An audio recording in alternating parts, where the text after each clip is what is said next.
대장 되신 예수, 승리하신 어린 양 예수. 아멘. 그럼 우리는 첫째 날에 등잔 때인 당신의 교회를 거니시고 돌보시는 제사장 예수님을 보았습니다. 또한 그 제사장 예수님의 오른손에는 권능을 상징하죠.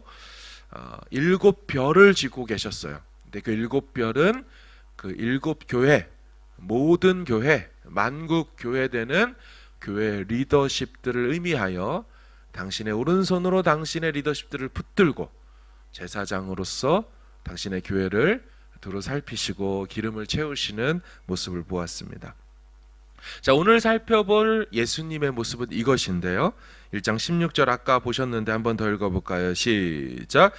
그의 오른손에 7별이 있고 그의 입에서 좌우의 날선 검이 나오고 그 얼굴은 해가 힘있게 비치는 것 같더라. 아멘. 자, 그분의 입에서 좌우의 날선 검이 나온다. 우리가 아는 것처럼 검이라는 이미지는 성경에서 말씀과 연관되어서 나옴을 알 수가 있죠. 히브리서 4장 12절 한번 보실까요? 시작. 하나님의 말씀은 살아있고 활력이 있어 좌우의 날선 어떤 검보다도 예리하여 혼과 영과 및 관절과 골수를 찔러 쪼개기까지 하며. 그렇죠? 살아계신 하나님의 말씀이 좌우의 날선 검과 연결되어 있죠. 에베소서 6장도 성령의 검, 곧 하나님의 말씀을 가져라. 역시나 요한계시록에도 말씀과 검의 이미지가 함께 가고 있습니다. 아까 좌우의 날선 검이 입에서 나온다. 그런데 사도 요한의 환상 속에 나타난 좌우의 날선 검은 지금 우리가 보았던 히브리서와 에베소서에 나타난 검과 다르다는 것이 포인트입니다. 우리가 보는 한글 성경의 검, sword라고 되어 있는 단어는 사실 원문에 가보면 다 같은 검이 아니라는 것입니다. 헬라어의 검은 두 종류의 검으로 구성되어 있습니다. 하나는 마카이라, 롬파이아인데요. 단어의 자체가 중요한 게 아니라 이 마카이라는 단검을 의미합니다. 상대적으로 길이가 좀 짧은, 그리고 폭이 조금 좁은. 롬파이아는 장검을 의미하며 길고 폭이 좀 있습니다. 우리가 보셨던 히브리서의 검과 성령의 검이라는 에베소서의 검은 다 마카이라, 단검을 의미합니다. 왜 이런 단어를 히브리서 저자와 에베소서 저자가 사용했을까요? 당시 전 세계를 제패했던 로마 군대가 사용했던 검이 마카이라, 단검이었습니다. 로마 군대는 이 상대적으로 짧은 검을 통하여서 육탄전이라는 전법을 썼고, 그로 인하여 로마 군대는 전쟁에서 가는 곳마다 승리할 수 있었죠. 짧은 검을 통하여서 부딪혀가면서 그렇게 싸워나가는 전법을 사용했다는 겁니다. 오늘날 시점에 와서 로마가 세상을 제패했던 이유가 이 검 때문이다라고 말하는 이유입니다. 자, 그런데 우리가 보고 있는 이 요한계시록의 예수님의 입에서 나오는 좌우의 날선 검은 단검이 아니라 장검입니다. 롬파이아예요. 왜 그러면 사도 요한은 장검의 이미지로 예수님의 입에서 나오는 그 말씀의 검을 표현하고 있을까요? 당시 전쟁에서 육탄전을 하는 병사들은 단검을 사용했지만 그 전쟁 전체를 주관하는 지휘관, 그는 장검을 휘두르고 다녔습니다. 또한 승리하고 돌아오는 장수의 이미지, 바로 이 긴 장검을 들고 있는 이미지로 그렇게 입성하였다는 것이죠.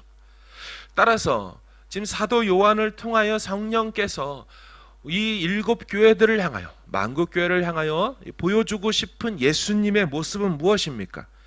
일개 병사로서 싸우시는 그런 분이 아니고 이 모든 전쟁을 주관하시는 분이고 세상을 심판하시고 그 검을 말씀으로 휘두르셔서 정말 전쟁의 승리를 가져오는 바로 그런 이 장군의 손에 들려 있는 장검을 그분의 말씀으로 형상화하여 보여주고 있는 것입니다. 여러분, 신약에 이 롬파이아라는 장검이 7번 나오는데 누가복음에서 한 번을 쓴 거를 제외하고 나머지 6번 모두가 다 요한계시록에서만 나오고, 그리고 예수님에게만 해당되어 사용합니다. 예수님은 세상을 심판하시는 전쟁의 장수라는 거예요.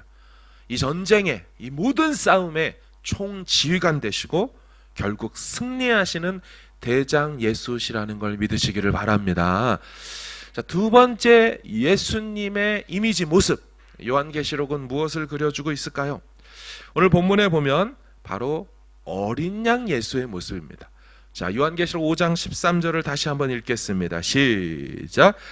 내가 또 들으니 위에와 땅 위에와 땅 아래와 바다 위에와 또 그 가운데 모든 피조물이 이르되 보좌에 앉으신 이와 어린 양에게 찬송과 존귀와 영광과 권능을 세세토록 돌릴지어다 하니. 아멘. 자, 이 요한계시록에 나타난 노란색 하이라이트의 어린 양이 나오죠. 자, 그런가 하면 우리가 알고 있는 요한복음의 어린 양을 보겠습니다. 1장 36절 시작. 예수께서 건의심을 보고 말하되 보라 하나님의 어린 양이로다. 아멘. 자, 보신 것처럼 요한복음과 요한계시록 모두 다 같이 어린 양이 나옵니다. 다 영어로 램이라고 말하죠. 그런데 요한복음과 요한계시록에 나타난 어린 양은 단어가 다른 어린 양입니다. 우리는 생각하기를 두 성경의 저자가 다르니까 서로가 생각하는 어린 양이라는 용어를 썼나 보다 라고 생각할 수 있겠을까요? 그렇지 않죠. 요한복음과 요한계시록, 그 성경의 이름명처럼 다 사도 요한이 썼습니다. 그러니까 용어를 다른 저자니까 다른 거다라고 말할 수 없죠. 게다가 요한복음에는 암노스라는 단어로만 사용하는 어린 양이고요. 요한계시록에는 알리온이라는 단어로서만 쓰는 어린 양입니다. 그러니까 저자가 요한복음에 예수 어린 양을 쓰는 때 이 단어로만 딱 쓰고, 계시록에서 쓰는 어린 양으로 쓸 때 이 단어로만 의도를 가지고 구분하여서 사용했다는 거죠. 같은 저자임에도 불구하고. 제가 개인적으로 사도 요한을 천재다라고 생각했던 이유가 바로 이런 점입니다. 또한 이 사도 요한의 천재성을 통하여 성령께서는 각 단어가 갖고 있는 뉘앙스와 의미를 통하여 서로에 나타난 어린 양이 다른 메시지의 어린 양이라는 걸 사실은 보여주고 싶었던 것이죠. 요한복음의 어린 양인 알리온과 암노스와 이 요한계시록의 어린 양인 이 알리온, 뭐가 다를까요? 둘 다 영어 성경은 램이라는 어린 양입니다. 참고로 우리가 보게 되는 영어 단어 sheep가 있죠. sheep. 이 단어는 1년이 지나 자란 어른 양을 의미합니다. 그렇죠? 그 sheep은 한 번도 예수님을 향하여서 사용된 적이 없습니다. 이 sheep은 모두 다 하나님의 백성들을 향하여서 양이다라고 말할 때만 쓰는 것입니다. 오직 예수님에게만 쓰는 영어 단어는 램이라는 어린 양만 써요. 근데 더 깊게 원문으로 들어가 보면 그 램에 두 단어가 있었다라는 것을 알 수 있다는 거죠. 어떤 차이겠습니까? 요한복음에 나타난 이 암노스라는 어린 양은 희생양이라는 뜻입니다. Sacrificial Lamb이라는 뜻입니다. 왜냐하면 요한복음에 나타난 이 하나님의 어린 양은 자기 백성들을 위해 죽으러 오신 예수이시기 때문이죠. 그래서 저항하지 않으시고 도살장에 끌려갈 때 힘없이 무력하게 끌려가시는 분으로 나타나기 때문에, 그래서 희생양이라는 용어인 암노스라는 단어를 쓰고 있는 겁니다. 그런가 하면 요한계시록에 나타나는 어린 양은 어떻습니까? 요한계시록의 어린 양은 희생양이라는 이미지를 갖고 있지 않습니다. 작고 유약하여 무력한 존재가 아닙니다. 같은 램 어린 양이지만 원문의 의미는 순결하고 고귀하다라는 의미를 갖고 있습니다. 무흠무결한 존재로서 너무 깨끗하고 너무 고결해서 심지어 존숭을 드리고 존엄을 드릴 그런 존재로서의 이미지의 어린 양이라는 것이죠. 그래서 요한계시록에는 이런 의미의 알리온의 어린 양으로만 나타나고 그 문맥을 살피면 다 존귀와 영광을 받으시는 모습으로 나타나죠. 더 이상 죽어야 하거나 힘없이 도살장으로 끌려가는 그런 희생양의 이미지는 없습니다. 요한계시록 5장 8절을 한번 좀 읽어보겠습니다. 시작. 그 두루마리를 취하심에 내 생물과 24장로들이 그 어린 양 앞에 엎드려 각각 검은 고와 향이 가득한 금 대접을 가졌으니 이 향은 성도의 기도들이라. 아멘. 자, 이 계시록에 나타나는 이 알리온 어린 양은 어떻습니까? 네 생물들, 보좌 앞에 있었던 네 생물들과 24장로들이 그 무흠무결하신 고결한 존재 앞에 나와 경배를 드리죠. 엎드리는 존재입니다. 죽는 힘없는 도살장 끌려가는 존재가 아니죠. 5장 13절도 읽어볼까요? 시작. 내가 또 들으니 하늘 위에와 땅 위에와 땅 아래와 바다 위에와 또 그 가운데 모든 피조물이 이르되 보좌에 앉으신 이와 어린 양에게 찬송과 존귀와 영광과 권능을 세세토록 돌릴지어다 하니. 아멘. 온 세상의 피조물들이 나와 찬송, 존귀, 영광을 올려드리는, 그걸 받으시는 존재. 자, 계시록 7장도 한번 보십시오. 이 일 후에 내가 보니 각 나라와 족속과 백성과 방언에서 아무도 능히 카운트할 수 없는 큰 무리가 나와 흰 옷을 입고 승리의 종려나무 가지를 흔들며 보좌 앞에 어린 양 앞에 서서 큰 소리로 외쳐 이르되 구원하심이 보좌에 앉으신 우리 하나님과 알리온 어린 양에게 있도다 하니. 여러분, 모든 계시록의 어린 양은 더 이상 죽어야 될 어린 양이 아니에요. 이미 죽으셨고 부활하신, 완전한 죄 없고 죄와 싸워 이기신, 승리하신 어린 양으로 나타나고 있어요. 찬송과 영광과 존귀를 다 받으실 그런 어린 양. 그런가 하면 이 어린 양은요, 굉장히 강력한 존재로 또 나옵니다. 심판자의 어린 양으로 나와요. 사실은 어린 양 이미지와 심판자는 어울리지 않지만 계시록에 나타난 어린 양은 심판하시는 어린 양, 왕이시고 주이신 어린 양으로 등장합니다. 요한계시록 6장 16절 읽겠습니다. 시작. 산들과 바위에게 말하되 우리 위에 떨어져 보좌에 앉으신 이의 얼굴에서와 그 어린 양의 진노에서 우리를 가리우라. 아멘. 어린 양이 뭐 하고 계세요? 진노를 토해내고 계세요. 어린 양이 그 진노를 세상을 향하여서 심판받아야 될 자들을 향하여서 쏟아내자 제발 좀 그 어린 양의 진노가 우리에게 덮어지지 않도록 가려달라고 요청하는 굉장히 강력한 이미지를 갖고 있는 어린 양이죠. 자, 17장도 좀 볼까요? 14절 시작.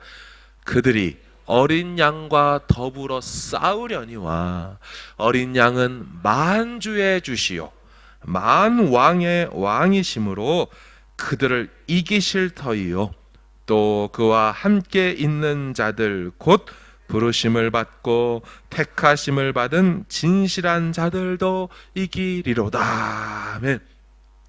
어린 양을, 우리가 아는 어린 양은 싸울 수 있는 존재가 아니에요. 그렇죠? 근데 계시록에 나타난 알리온 어린 양은 싸우시는 어린 양이시고요. 그리고 심지어 모든 주들의, 모든 황제들의 황제고 모든 왕들의 왕으로서 그런 어린 양이시죠. 계시록 14장 1절도 보세요. 또 내가 보니 보라, 어린 양이 시온산에 섰다. 동물의 왕과 같은 존재로 저 높은 시온산 예루살렘에 우뚝 서 있는 어린 양과 그 어린 양을 따르는 그와 함께 14만 4천의 어린 양의 백성들이 그 산 위에 함께 서 있습니다.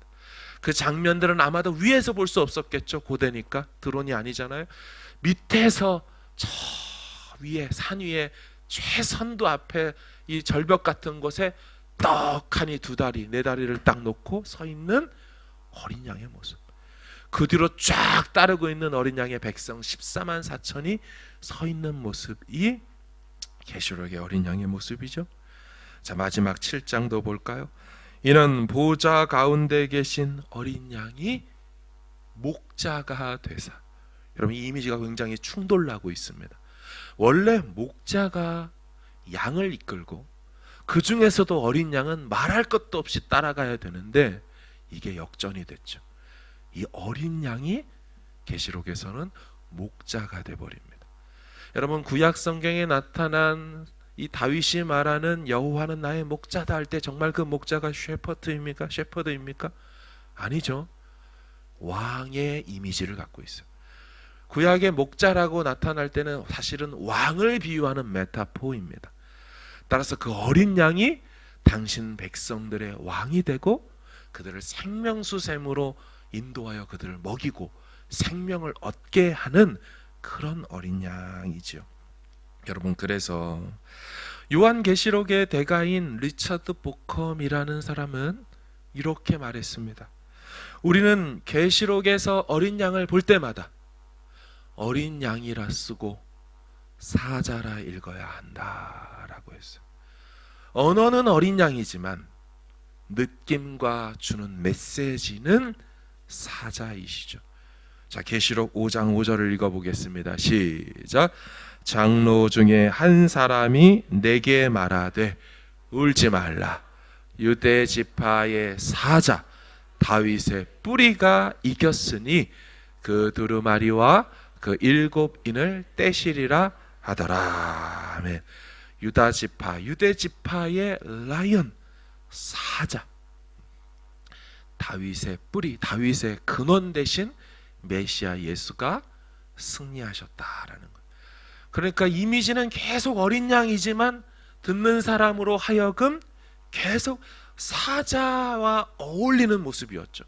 시온산 위에 우뚝 서서 세상을 향하여서 사자우를 토해내는 장면.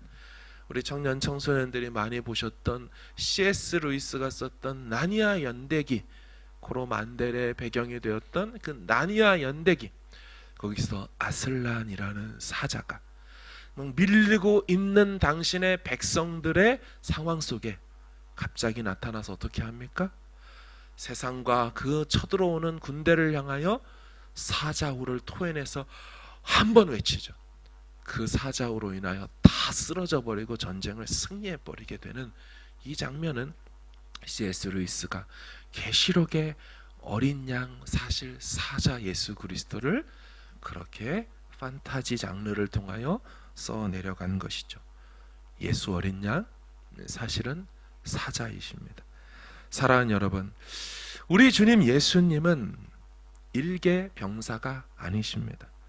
단검을 들고 육탄전을 하고 싸워 나가야 되는 그런 병사가 아니세요.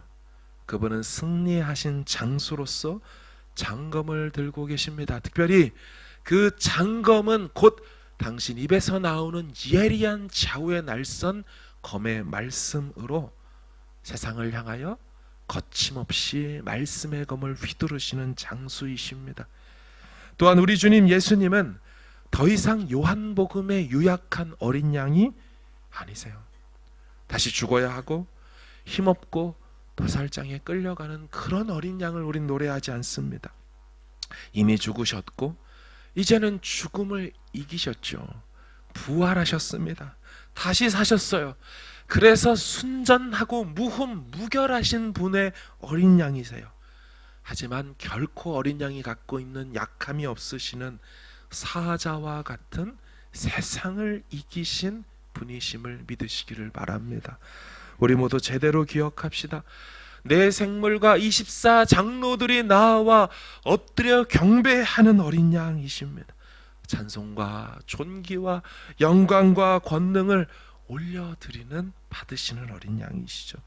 각 나라와 족속과 백성과 방언에서 아무라도 능히 카운트 셀 수 없는 그 무리들이 다 나와 손에 종려나무 가지를 들고 다시 한번 호산나라고 외치며 승리하신 어린 양을 찬송하게 되는 그 모습을 보여주고 있어요. 저 시온산 위에 세상을 향하여 바라보시며 나니아 연대기의 그 사자 아슬람과 같이 당신의 택한 백성들과 함께 쫙 광활한 이 땅을 바라보면서 이제 내가 속히 오리라고 외치면서 그렇게 이 땅을 향하여 강림하실 그 요한계시록의 어린 양이 바로 우리가 기다리는 재림의 주 사자 예수 그리스도이신 줄로 믿습니다. 우리의 기도를 들으실 분, 우리의 간구를 다 듣고 계시는 분, 그 사자 어린 양을 생각하고 마음에 담으면서 우리가 그 어린 양, 죽임당한 이 어린 양을, 승리하신 어린 양을 찬송하는 우리 모든 삶 되기를 주의 이름으로 축원합니다. 아멘.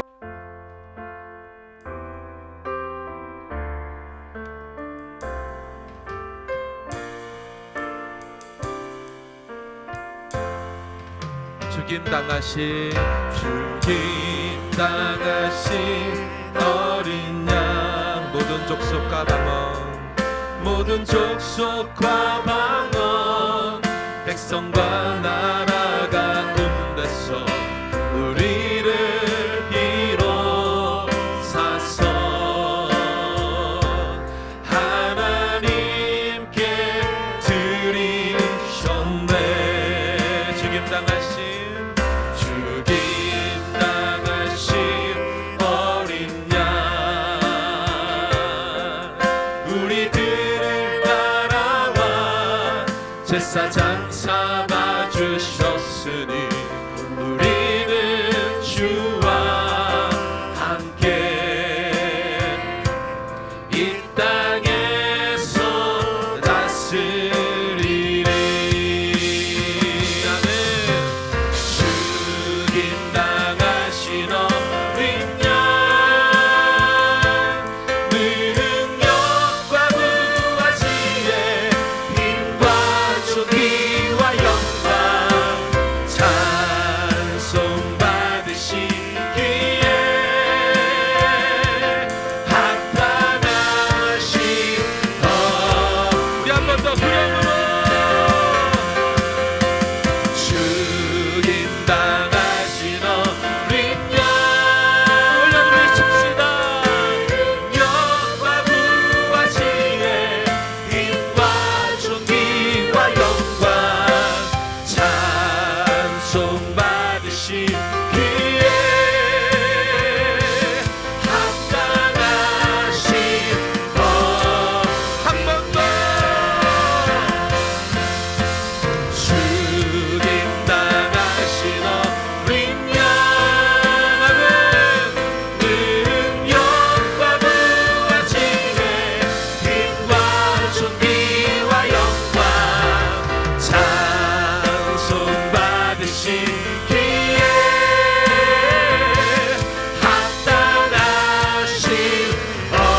마지막으로 죽임당하신 어린 양, 능력과 부활지혜, 힘과 존귀와 영광 찬송 받으시기에 합당하신 어린 양. 예배 받으시기에 합당하신 어린 양을 찬송합니다. 주시고